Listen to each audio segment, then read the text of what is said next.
I want my daughter found, and I want her found now.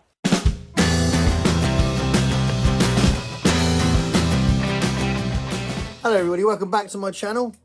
Welcome to my channel if this is your first time. This is part 16 in a series of videos I'm doing where I'm looking at every single episode of the original series of The Twilight Zone. So The Twilight Zone ran from 1959 to 1964, and that first run of 5 series was 156 episodes. So I'm now on part 16, so I'm going towards the end of season 3. So there's still some good stuff.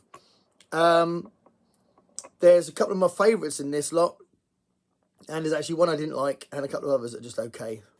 So, to start off with, The Fugitive.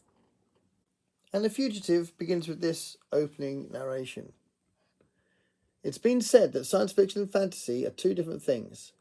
Science fiction, the improbable made possible. Fantasy, the impossible made probable. What would you have if you put those two things together? Well, you'd have an old man named Ben, who's known a lot of tricks most people don't know, and a little girl named Jenny who loves him, and a journey into the heart of the Twilight Zone.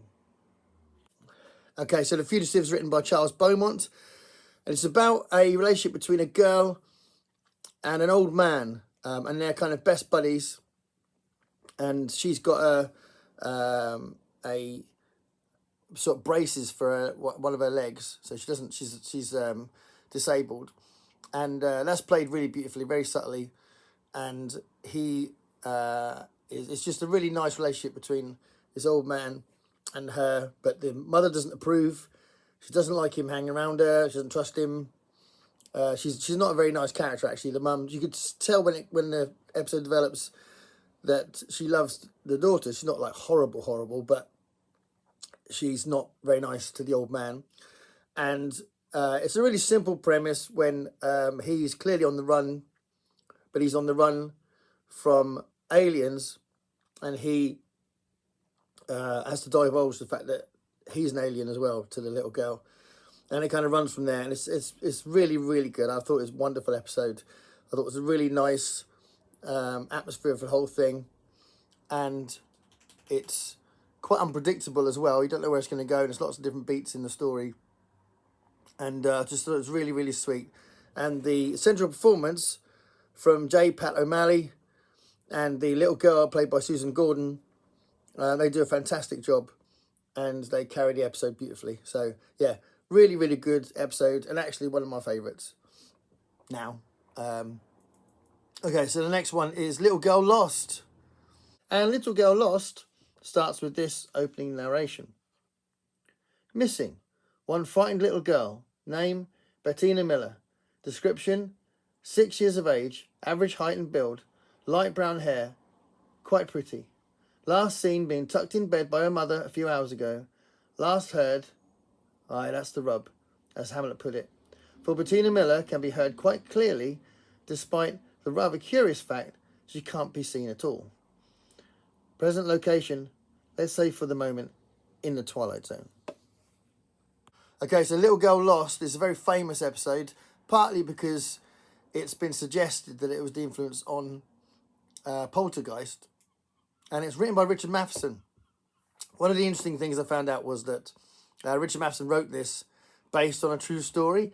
So the story of the episode is that these parents at night can hear their daughter crying, and they go to find out what's happening, what's wrong, and they can't find her.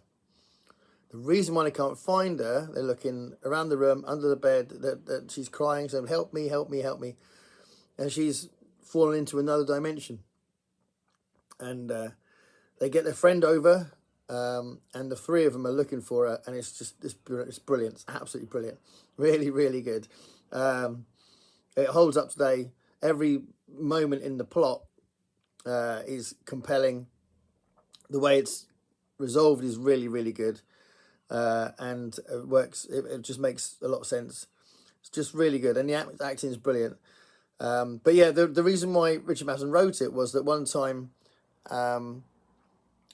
his daughter was crying. He went up to see her he couldn't see her on the bed, and in the end she was under the bed, but also he couldn't reach her as well, and it kind of gave him the idea, which I think is pretty cool. And the third character in it, so not the parents but the friend, called Bill, is actually played by Charles Aidman, and it was Charles Aidman that was the original narrator, the Rod Serling kind of character in the 80s TV series. So that's pretty cool that there's a bit of a link there to the old series with that 80s series. But yeah, it's really tense, it's quite disturbing, and it seems like it's impossible to solve, but they get through it. And I think that's part of the drama of it and part of its success, that it seems so unsurmountable, but they get there and they get their daughter back. Spoilers.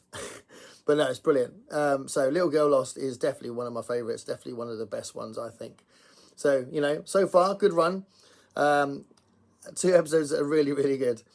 Okay, so the third episode is called Persons or Persons Unknown. And Person or Persons Unknown begins with this narration. Cameo of a man who has just lost his most valuable possession. He doesn't know about what he's lost yet. In fact, he doesn't even know about the possession. Because like most people, David Gurney has never really thought about the matter of his identity. But he's going to be thinking about a great deal from now on, because that is what he's lost.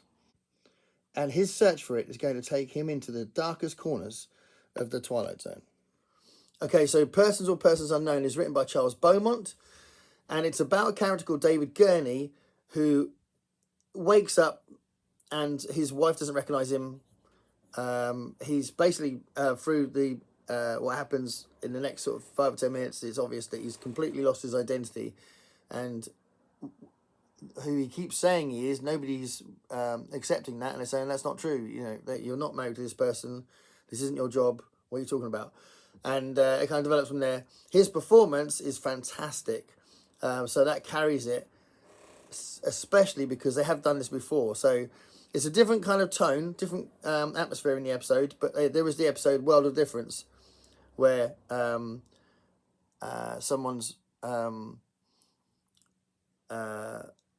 lost their identity as well, and it's just got quite a nice sort of double twist ending thing at the end, which is quite funny. But yeah, it's not too bad an episode. It's not a terrible episode. It's not a bad episode, but it's been done before. But yeah, the acting kind of carries it, I think. So Persons or Persons Unknown is another one about someone losing their identity. So the next one is The Little People. Okay, so The Little People begins with this opening narration. The time is the space age. The place is a barren landscape of a rock-walled canyon that lies millions of miles from planet Earth. The cast of characters, you've met them. William Fletcher, commander of the spaceship, his co-pilot, Peter Craig. The other characters who inhabit this place you may never see, but they're there, as these 2 gentlemen will soon find out, because they're about to partake in a little exploration into that grey, shaded area in space and time that's known as the Twilight Zone. Okay, The Little People was written by Rod Serling. It's about these 2 astronauts who find themselves on this planet, and they're really bored at the beginning. They're talking about getting rescued, but then one of them finds a very tiny civilization and then basically develops a god complex, and it kind of runs from that. And there's a little bit of a funny twist at the end. It's one I always remembered. I think it's a really good example of the Twilight Zone, but it's not one of the dramatic ones. It is dramatic in the sense of some of the dialogue between the 2 astronauts when one of them is becoming God and the other one's like, you're being really immoral and things like that, because he's kind of torturing the people for no reason. So that's kind of dramatic, but it's not tense. It's a little bit of fun, I think, that one. So yeah, it's a good episode written by Rod Serling. It's a good episode, but not one of the best ones. It is memorable, though. I always remember it from when I saw it as a kid, but it's definitely not one of the best. Okay, so the next one is another Rod Serling story called 4 O'Clock. And 4 O'Clock begins with this opening narration. That's Oliver Crangle, a dealer in petulance and poison. He's rather arbitrarily chosen 4 o'clock in his personal Gotterdammerung, and we're about to watch the metamorphosis of a twisted fanatic, poisoned by the gangrene of prejudice, to the status of an avenging angel, upright and omniscient, dedicated and fearsome. Whatever your clock say, it's 4 o'clock, and whenever you are, it happens to be the Twilight Zone. Okay, so 4 o'clock is another episode by Rod Serling where he attacks prejudice and judgmental people and needless hate and that kind of thing. And the main character, played by Theodore Bickle, who's a really famous actor, he's been in tons and tons of things. He plays this despicable, creepy little old guy who is constantly phoning up places of someone's work to complain about them. They might be what he calls a subversive, or they might be a communist, or they might be somebody to look out for, somebody to be suspicious of. And he's got this sort of filing system where he's just watching everybody and making judgments on them, which is quite a cool concept. And I like the character in the sense of it's an interesting thing for the Twilight Zone to get hold of and to punish, if you like. And that's essentially what happens. So it's a bit of a big build-up. There's a nice scene where the wife of one of the people that he's victimising comes in to say, "What are you doing? What's it got to do with you? What his life is like? Can you leave us alone?" Blah, blah, blah. That's a good scene. It's the scene that kind of carries you through the episode, really, because some of it's kind of repetition of that. And in some ways, some of the scenes are a bit of a one-note thing. But the twist ending, the ending, is brilliant. It's absolutely brilliant. It's a classic example of that sort of Twilight Zone punishing the character that's horrible, but it's done really well. You might be able to see it coming. It's called 4 o'clock, by the way, because this massive punishment he's going to do on all evil people is going to happen at 4 o'clock. So it's kind of the episode's building to that. And he's talking to his bird all the way through it as well, like a budgie. He's got a budgie he keeps talking to, which is quite fun. And when Rod Serling comes on to do his opening narration, he looks at the bird as well, which is quite funny. So he's kind of in the scene. But yeah, it's a good episode. I remember, that's another one I remember really well from when I saw it as a teenager. And it's always stayed with me. And it's not a bad one. I'd say it's somewhere in the middle, I guess. I think partly because the ending is quite predictable, but done well. The last one in this batch is called Hocus, Pocus and Frisby, written by Rod Serling. And Hocus, Pocus and Frisby begins with this opening narration. The reluctant gentleman with the sizable mouth is Mr. Frisby. He has all the drive of a broken camshaft and the aggressive vinegar of a corpse. As you've no doubt gathered, his big stock in trade is the tall tale. Now, what he doesn't know is that the visitors out front are a very special breed, destined to change his life beyond anything even his fertile imagination could manufacture. The place is Pitchfield Flats.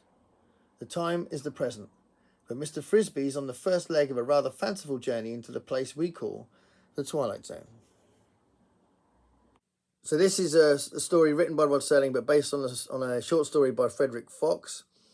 And this is the one I really didn't like, so I couldn't really get hold of it. It was a very light-hearted episode, and it's about this larger-than-life character who dominates the whole episode. There's lots and lots of characters in it, but he's kind of talking to them a lot, and he's kind of dominating all of the scenes. And it's a bit of an Ed Wynn kind of actor, a bit of a Slim Pickens kind of actor. His voice is quite recognisable. He's fun to watch, but I still didn't really see where the episode was going. And then these aliens are watching him all the way through it, and they sort of invite him to the spaceship. And it looks like there's going to be some kind of invasion. But he accidentally dupes that by playing a harmonica, and they hate the harmonica, and it kind of damages them the sound of the harmonica, which is quite funny. And the aliens are just literally humanoid aliens. They haven't done anything with makeup or anything, which is fine. Doesn't really matter. Kind of, I think you can suspend your disbelief there. And sometimes the alien makeup doesn't always work anyway. So that's all good. But yeah, it's a funny one. I was waiting for a really cool ending. And actually with this one, I rewatched it again a second time because I thought I might have missed something. But I didn't miss something. There just wasn't a really good ending. So yeah, really disappointing episode. This one, Hocus Pocus and Frisby. And Frisby's the character. And yeah, I just didn't like that one. So a bit of a shame to end on that one. But some good ones in this little batch. The next part of this, the next video I'm going to do on the Twilight Zone finishes season 3. So there's 7 episodes left. I'm going to do 7 episodes in the next one. And that'll be season 3 done. Which is interesting because then we're into season 4. And season 4 is quite different. Which I'll talk about when I do the season 4 videos. But it is different. It changes its format. And season 5 goes back to the original format. But it's got lots of filler episodes in it. There are still a few episodes to go that are the best episodes they ever did. So it's not like all of the best ones have already happened. But we're definitely over the best period, I think, now. So yeah, like we're including this little batch with The Fugitive and Little Girl Lost as well. So there we are. We're getting towards the end of season 3. I hope you're enjoying these. I think it's just been an amazing journey watching these videos. And appreciate you watching this with me. And maybe I'm inspiring you to watch them. That'd be quite fun. Thanks a lot, everybody. Stay curious.